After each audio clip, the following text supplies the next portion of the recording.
Leo ni siku ya saba, siku takatifu ya Sabato.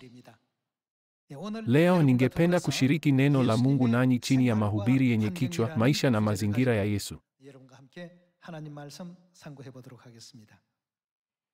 Yesu alipokuja duniani katika mwili, viongozi wa dini na watu walitumia mambo mbalimbali kumkashifu. Kupitia yale yaliyotukia miaka 2000 iliyopita, tunaweza kuelewa ni maisha ya aina gani Baba wa mbinguni An Sang-hong na Mama wa mbinguni Yerusalemu mpya waliishi. Tutambue kwamba waliishi maisha hayo kwa ajili ya wokovu na toba ya watoto wao.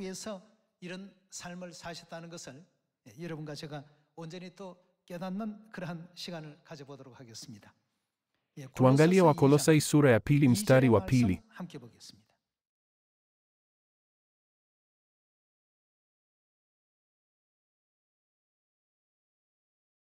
Kusudi langu ni watiwe moyo na kuunganishwa katika upendo, ili wapate ule utajiri wa ufahamu mkamilifu, ili waijue siri ya Mungu, yaani Kristo mwenyewe,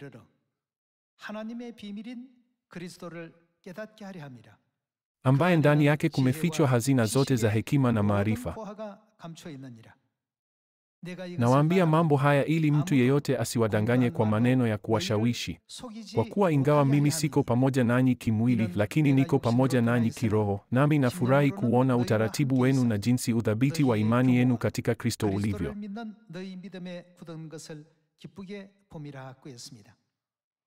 Kulingana na Wakolosai sura ya 2, je, siri ya Mungu ni nani? Ni Kristo.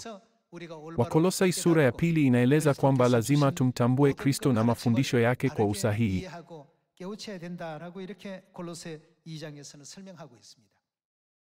Kila mtu, je, siri inatakiwa kufunuliwa kwa watu wengi? Hapana. Kwa hiyo haikuwa rahisi kumtambua Kristo, siri ya Mungu, wakati wa ujio wake wa kwanza. Tuangalie Mathayo sura ya 16 mstari wa 18.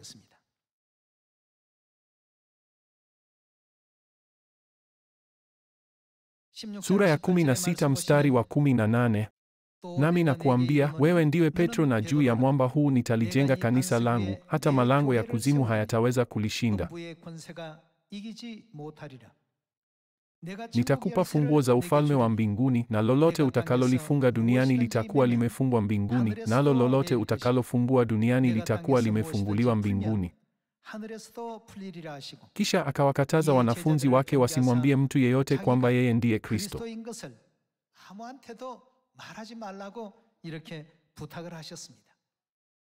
Petro alipomtambua Yesu kama Kristo na kuikiri imani yake, Yesu alimwamuru asimwambie mtu yeyote kwamba yeye ndiye Kristo.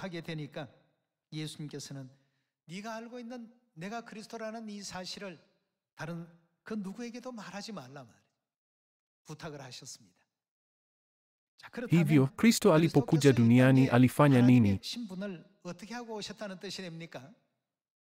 Alikuja kwa siri, akificha utambulisho wake. Maisha na mazingira ya Kristo hayakuwa kitu ambacho kila mtu angeweza kukubali kwa urahisi.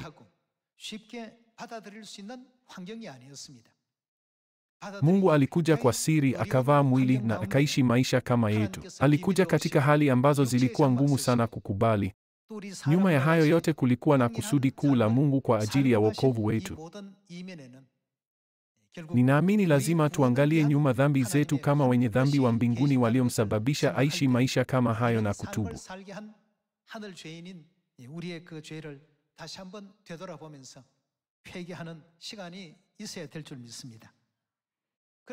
Basi Yesu ni nani? Tuangalie Isaya sura ya 9.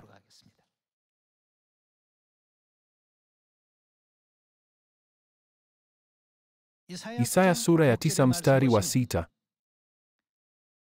Kwa maana kwa ajili yetu mtoto amezaliwa, tumepewa mtoto mwanaume, nao utawala utakuwa mabegani mwake. Naye ataitwa Mshauri wa Ajabu, Mungu mwenye nguvu, Baba wa milele. Yeye ni nani? Baba. Huu ulikuwa unabii muhimu sana kwamba Mungu Yehova aliyeitwa Baba atakuja kama mwana.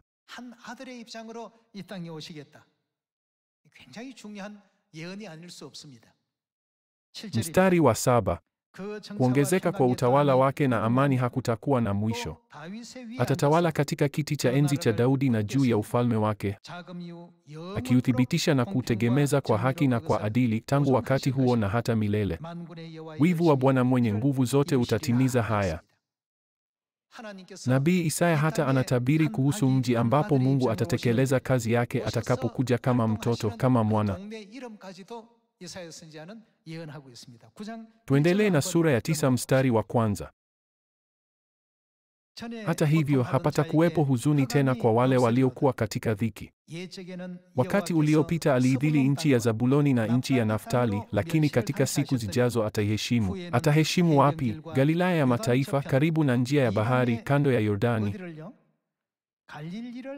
Watu wanaotembea katika giza wameona nuru kuu, wale wanaoishi katika nchi ya uvuli wa mauti, nuru imewazukia.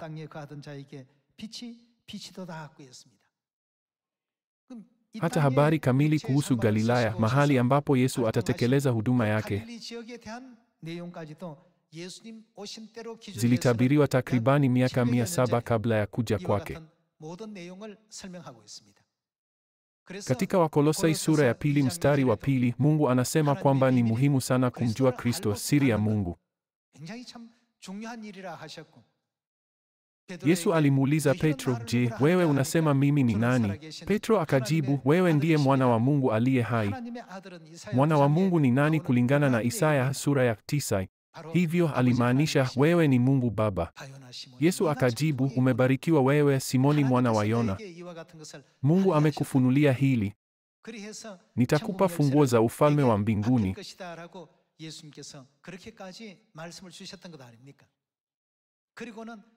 Kisha akawakataza wanafunzi wake wasimwambie mtu yeyote kwamba yeye ndiye Kristo. Hii ni mojawapo ya sababu Mungu aliyekuja duniani hakuweza kamwe kutokea katika jinsi ulimwengu unavyowazia, akiwa amejaa umaarufu na utukufu.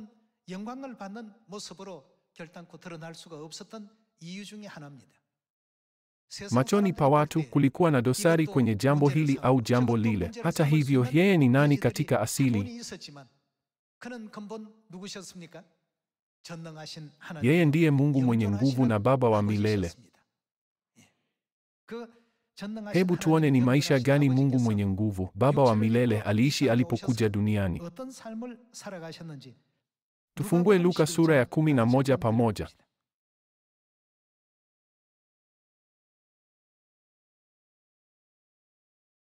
Katika mstari wa 37, yule Farisayo alimwalika Yesu kwenye mlo.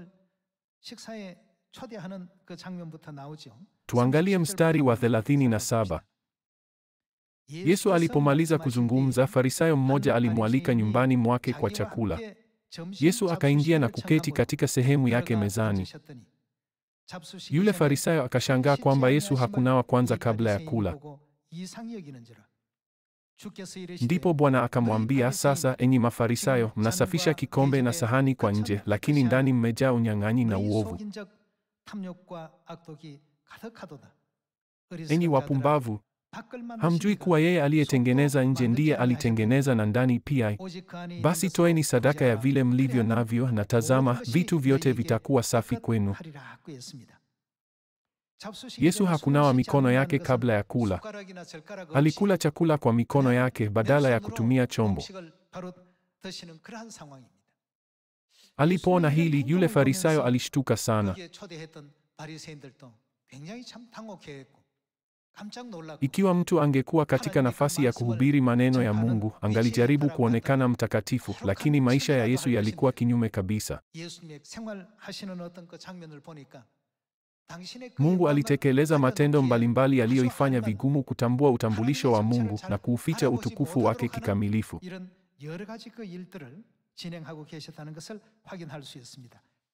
Tusome Mathayo sura ya 11 mstari wa 18.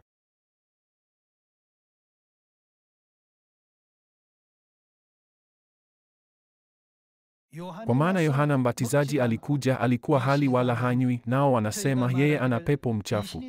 Mwana wa Adamu alikuja akila na kunywa, nao wanasema, tazameni huyu mlafi na mlevi.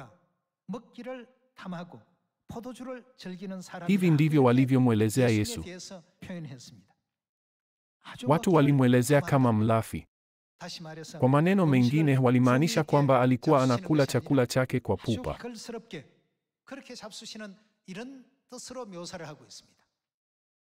Tazameni huyu mlafi na mlevi, rafiki wa watoza ushuru na wenye dhambi.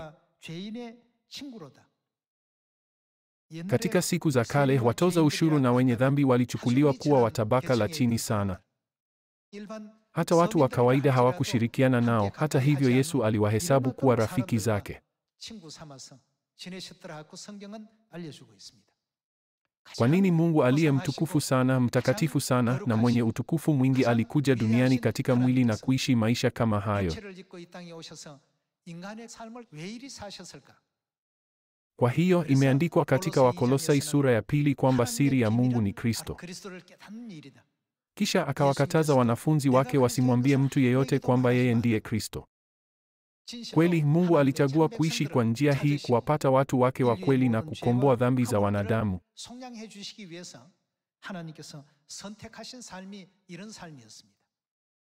Tuendelee na Luka sura ya 15.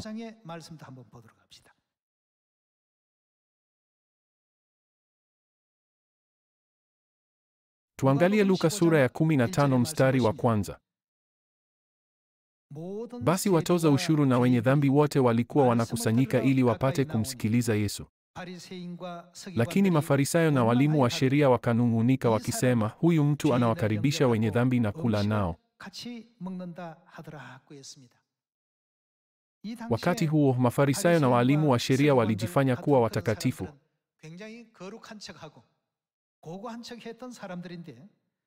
Lakini Yesu aliwakaribisha watoza ushuru na wenye dhambi naye akala nao.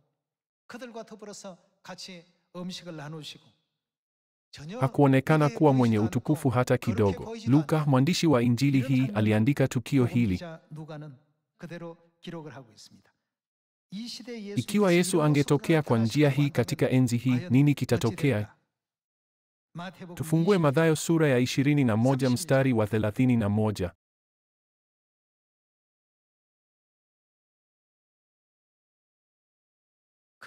Ni yupi kati yao hao wawili aliyetimiza kile alichotaka baba yake?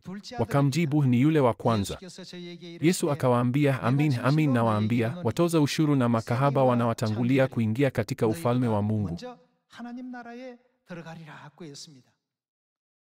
Yesu alizunguka pande zote akifundisha kwamba watu waliodharauliwa zaidi na watu wasiobahatika zaidi katika siku zile watakuwa wa kwanza kuingia katika ufalme wa Mungu. Kila mtu fikiria hili. Kwa nini Kristo aliishi maisha kama hayo, akificha utukufu wa Mungu? Tunapotafakari juu ya jambo hili, tunafikia hitimisho kwamba Mungu aliishi maisha haya kwa ajili ya wokovu wa wanadamu.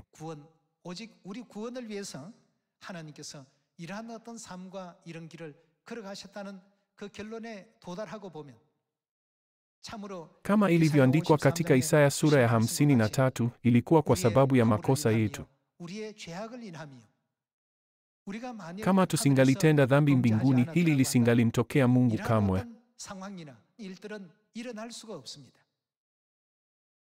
Mungu Baba yetu Mwenyezi aliwapa tumaini hata wale ambao walikuwa maskini, wa hali ya chini, dhaifu na waliotendewa kama si wanadamu, na kuwaamsha kwa ukweli kuhusu mbinguni.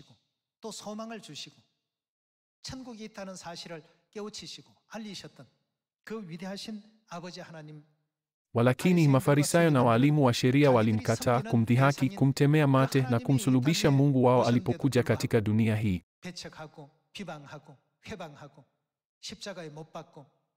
Waliokota mawe ili kumpiga kwa kusema, wewe mwanadamu tu, unadai kuwa Mungu, nao wakatenda matendo maovu dhidi yake.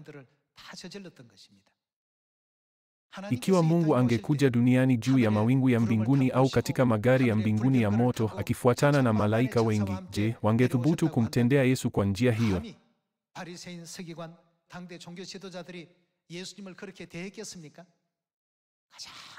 Kwa kuwa alikuja katika wadhifa wa chini, watu hawakumtambua na walimtendea kwa njia hiyo.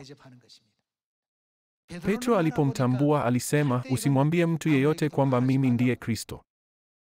Ni kwa sababu nimekuja kwa siri.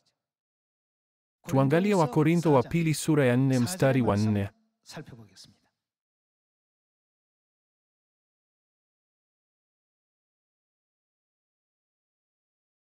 Tuangalie sura ya 4 mstari wa 4. Kwa habari yao Mungu wa dunia hii amepofusha akili za wasioamini ili wasione nuru ya Injili ya utukufu wa Kristo aliye. Yeye ni nani? Sura ya Mungu. Kristo ni Mungu. Kulingana na Isaya sura ya 9, yeye ni Mungu mwenye nguvu na nini kingine, Baba wa milele. Je, haikutabiriwa katika Isaya sura ya 9 kwamba atakuja kuiheshimu Galilaya na kuangaza nuru kuu?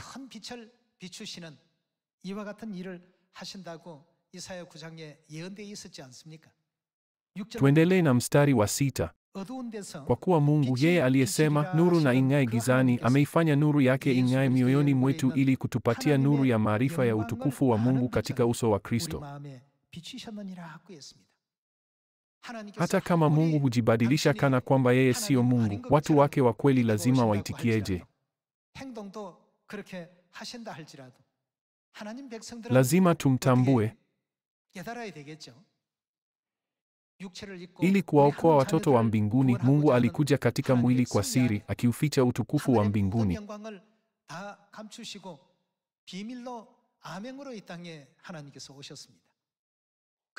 Wakati huo kulikuwa na watu waliomtambua Mungu na watu waliogeukia mbali naye. Watu 5,000 walimfuata, lakini Yohana sura ya 6 mstari wa 66 unasema walifanya nini? Wengi wa wanafunzi wake walirudi.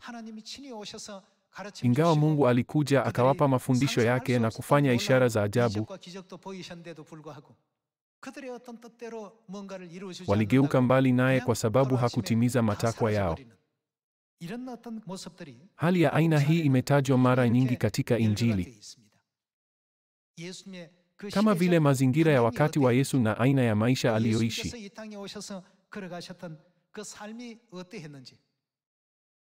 Hata hivyo, Petro, Yohana na Yakobo walifuata mafundisho yake na kukaa naye hadi mwisho.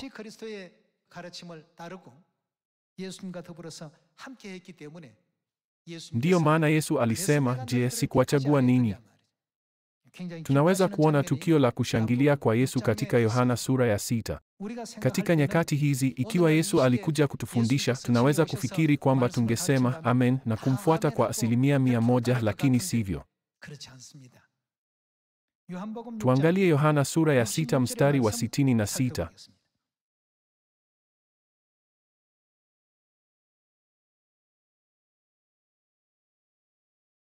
Tangu wakati huo wafuasi wake wengi wakarejea nyuma. Hawakufanya nini tena? Wakaacha kumfuata, ambaye ni Yesu. Yesu aliposema, "Roho huhuisha, mwili haufai kitu. Msifanye kazi kwa ajili ya chakula kinachoharibika, bali kwa ajili ya chakula kinachodumu hata uzima wa milele." Wakasema, "Fundisho hili ni gumu. Nani anaweza kulikubali na kumwacha?" Ijapokuwa Mwenyezi Mungu alikuja katika dunia hii katika mwili na kuwafundisha, watu wengi walirudi nyuma. Sura ya 67. Hivyo Yesu akawauliza wale wanafunzi wake 12, "Je, ninyi pia mnataka kuondoka?" Simoni Petro akamjibu, "Bwana, tuondoke twende kwa nani? Wewe unayo maneno ya uzima wa milele. Tunaamini na kujua kuwa wewe ndiwe aliye mtakatifu wa Mungu." Wale waliomjua Yesu walifuata mafundisho yake kwa usahihi hadi mwisho, lakini watu wa kawaida ambao hawakumjua walimwacha. Je, hii haimaanishi kwamba haikuwa rahisi kwa watu wa kawaida kumwelewa yeye kama Mungu? Aliwalisha watu 5,000 kwa mikate 5 ya shayiri na samaki 2, na vikapu 12 vilivyojaa bado vilibaki. Waliula huo mkate, lakini wakamwacha. Kwa kweli inastaajabisha. Katika mazingira kama hayo, Kristo alihubiri Injili. Aliishi katika ulimwengu ambao ulikuwa na imani ndogo katika Kristo. Tuendelee na Yohana sura ya 10.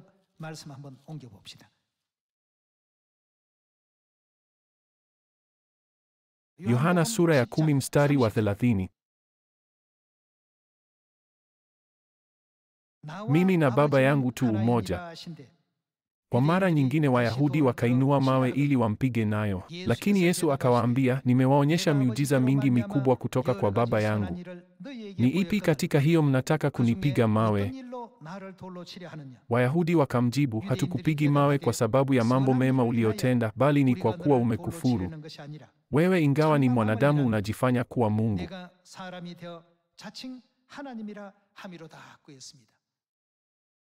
Yesu ni Mungu au la? Nabii Isaya anatufundisha waziwazi kwamba ijapokuwa atazaliwa kama mtoto, kama mwana, yeye ni Mungu mwenye nguvu, Baba wa milele. Walakini kutokana na hali za wakati huo, watu waliuliza, mtu wa kawaida anawezaje kuwa Mungu? Ijapokuwa alitendewa hivi, alizingatia wokovu wetu tu, naye akaitembea njia ya Agano Jipya, akizibeba dhambi za ulimwengu hadi watoto wake waokolewe. Lazima tusisahau kamwe neema, upendo, dhabihu na kujitoa kwa Mungu. Walakini baadhi ya watu wasio na aibu walijaribu kumpiga mawe. Tuendelee na sura ya 6. Yohana sura ya 6 mstari wa 41. Wayahudi wakaanza kunung'unika kwa kuwa alisema, mimi ndimi mkate ulioshuka kutoka mbinguni. Wakasema, huyu si Yesu, mwana wa Yosefu, ambaye baba yake na mama yake tunawajua? Anawezaje basi sasa kusema, nimeshuka kutoka mbinguni? Je, Yesu hakushuka kutoka mbinguni? Wayahudi hawakumtambua Mungu aliyeshuka kutoka mbinguni katika umbo la binadamu. Alikuja duniani kupitia mwili wa mwanamke aitwaye Maria. Walifikiri baba yake ni Yosefu, na tunawajua wazazi wake. Anawezaje kusema uongo kiasi kwamba alishuka kutoka mbinguni? Katika hali hii, wangeweza kumpokea Yesu kama Mungu. Walichukua nafasi ya kwanza katika kumsulubisha. Damu yake ni juu yetu na juu ya watoto wetu. Wayahudi walikuwa na ujasiri wa kutosha kusema hivyo. Tuangalie Yohana sura ya 7.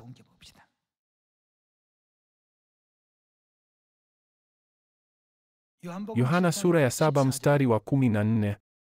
Ilipokaribia katikati ya sikukuu, Yesu alipanda kwenda hekaluni na kuanza kufundisha.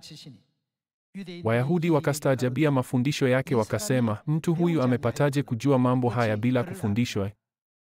Walikuwa wakisema mambo kwa sauti hasi kama, hana historia ya kitaaluma, lakini anajua kusoma na kuandika. Mstari wa 41. Wengine wakasema, huyu ndiye Kristo. Lakini wengine wakauliza, je, Kristo kwao ni wapi? Galilaya. Tunajua Kristo hawezi kamwe kutoka Galilaya. Walakini je, Yesu hakutoka Galilaya? Kwa njia hii walimkashifu Yesu. Pia tuangalie Yohana sura ya 1.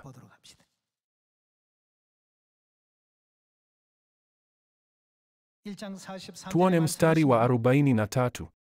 Siku iliyofuata Yesu aliamua kwenda Galilaya. Akamkuta Filipo, akamwambia, nifuate.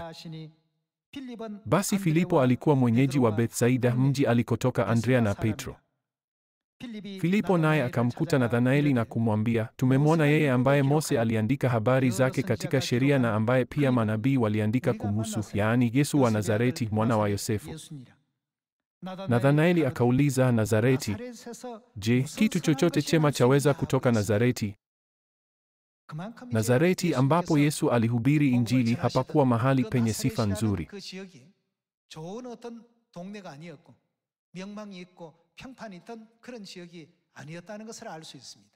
Je, kitu chochote kizuri kinaweza kutoka Nazareti? Kama tunavyoweza kuona, maisha na mazingira ya Yesu yaliuficha utukufu wa Kristo. Hakuna mtu ambaye angeweza kumpokea Yesu kama Masihi, Mungu au Kristo katika mazingira kama hayo. Hivyo Yesu alisema nini? Tuangalie Mathayo sura ya 11.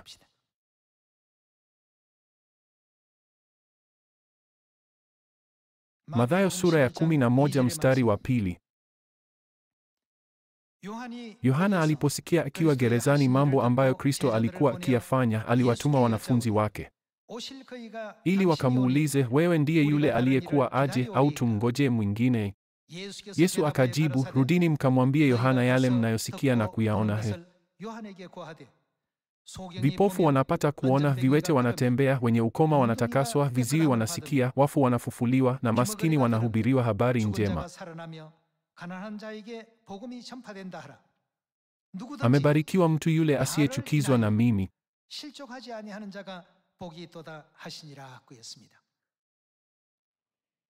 Kujikwaa maana yake ni kuanguka. Vipi kuhusu yule ambaye haangukii nje ya imani kwa sababu ya Yesu? Wamebarikiwa. Ingawa Yesu alikuja kama siri ya Mungu, licha ya hali hizi zote, Petro na wanafunzi walimtambua, walimwabudu kwa mioyo yao yote na kuhubiri mafundisho yake kwa bidii.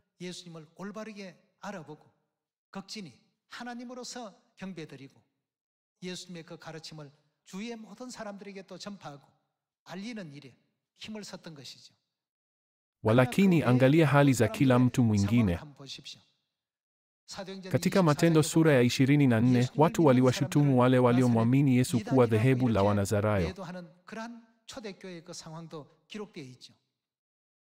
Wayahudi walikuwa na desturi ya kumwachilia mwenye dhambi mmoja wakati wa sikukuu. Pilato aliwaza, je, watu hawataomba Yesu aachiliwe kwa sababu yeye ni mwenye haki na mpole zaidi kuliko yule mnyang'anyi Baraba? Akawauliza, mwataka niwafungue yupi katika hawa wawili, Yesu au Baraba? Walakini kila mtu alisema, mwachilie Baraba. Walipaza sauti, msulubishe Yesu. Nani alikuwa anapanga haya yote? Je, viongozi wa kidini wa wakati huo hawakuwa wakiwadanganya watu hata walimwongoza Yesu kusulubiwa?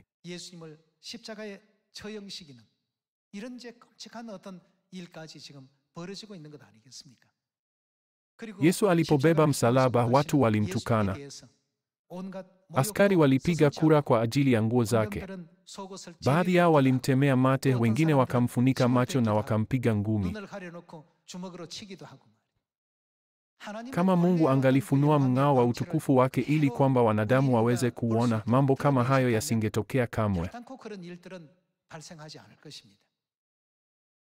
Walakini aliuficha utukufu wake. Katikati ya hili, baadhi ya watu walitazamia tu maneno yake ya uzima wa milele na kumfuata. Lazima tusisahau kamwe kwamba Mungu anawatafuta watu kama hao wa kweli wa Mungu.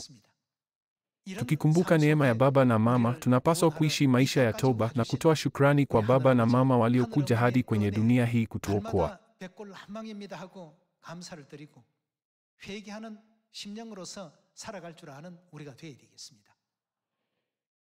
Kwa hiyo nataka mjue kwamba sala ya toba inakubalika zaidi kwa Mungu kuliko sala ya maombi. Tafadhali fanya hivi, tafadhali fanya hivyo. Bila shaka mambo haya yote ni sala. Tunapofikiri kwamba Mungu, ambaye hakuhitaji kuchukua jukumu kama hilo, alichagua kutembea njia hii kwa sababu yetu, tunasukumwa kwenye toba na huzuni ya kina.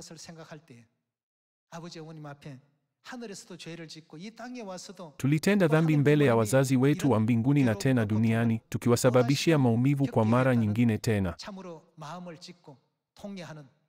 Kwa mioyo iliyovunjika katika majuto, lazima tukumbuke upendo, kujitoa na dhabihu ya Mungu kila siku.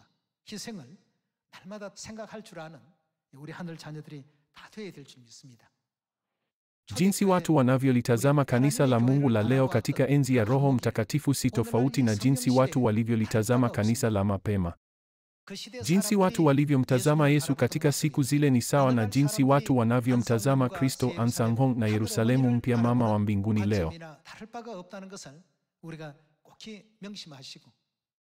Kama ilivyoandikwa katika Isaya sura ya 60, siku hizo zote zimefafanuliwaje kuwa? Siku zenu za huzuni. Walakini nini kitatokea kwa siku hizo za huzuni? Watafika mwisho. Tufungue maneno yanayosema siku za huzuni zinapotimia, watoto wanaweza kurudi mbinguni.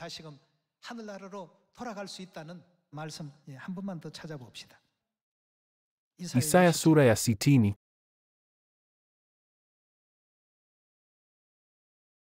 Tuangalie Isaya sura ya 60 mstari wa 20. Jua lako halitazama tena, nao mwezi wako hautafifia tena. Bwana atakuwa nuru yako milele, nazo siku zako za huzuni. Nini kitatokea kwa siku zako za huzuni? Zitakoma.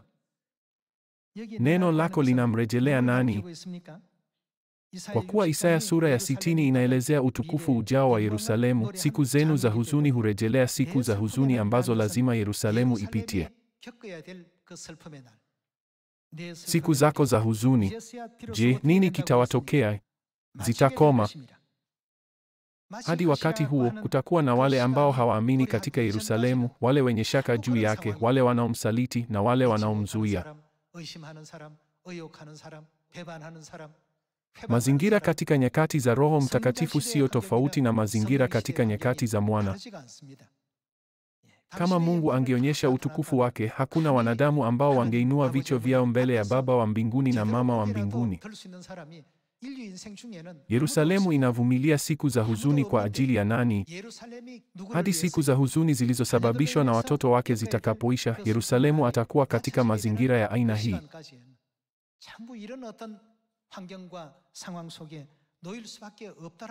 Pia tufungue mstari wa 14. Sura ya 60 mstari wa 14.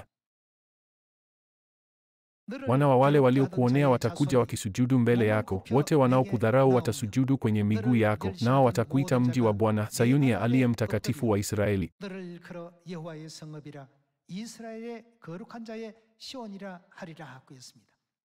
Hapa waliokuonea ni akina nani? Ni wale wanaoutesa Yerusalemu. Ndipo watamletea maumivu, mateso na uchungu. Huku akivumilia nyakati hizo zote, amewapa watoto wake wakati huu wa thamani kwa ajili ya wokovu. Lazima tusisahau kamwe kwamba hivi ndivyo tunavyopewa wakati wa kutubu.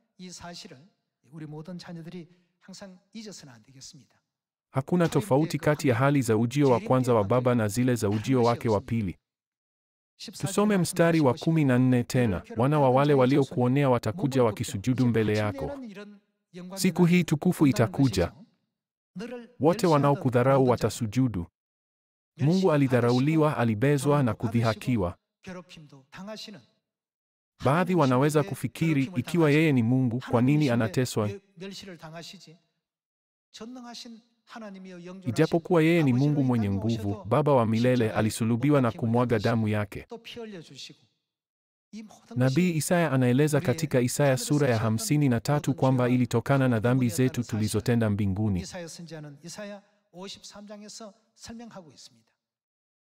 Ndivyo ilivyo na Yerusalemu. Ameteswa na kudharauliwa. Walakini watasujudu miguuni pake na kumwita Sayuni ya aliye mtakatifu wa Israeli.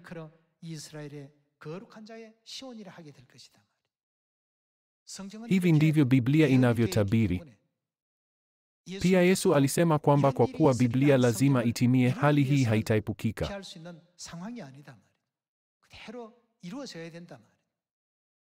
Kwa hiyo wanavumilia haya yote, mateso, bezo na dharau kwa ajili yetu. Tunapaswa kutoa utukufu kwa moyo wa ibada na upendo wa Baba wa mbinguni na Mama wa mbinguni. Ni lazima kamwe tusisaliti dhabihu yao. Mungu aliyetulinda dhidi ya mazingira. Haya ni Baba na Mama yetu wa ajabu. Nikitumaini kwamba hatutapoteza imani yetu hadi mwisho na kurudi katika ufalme wa milele wa mbinguni upesi, ningependa kuhitimisha mahubiri ya leo. Asanteni sana.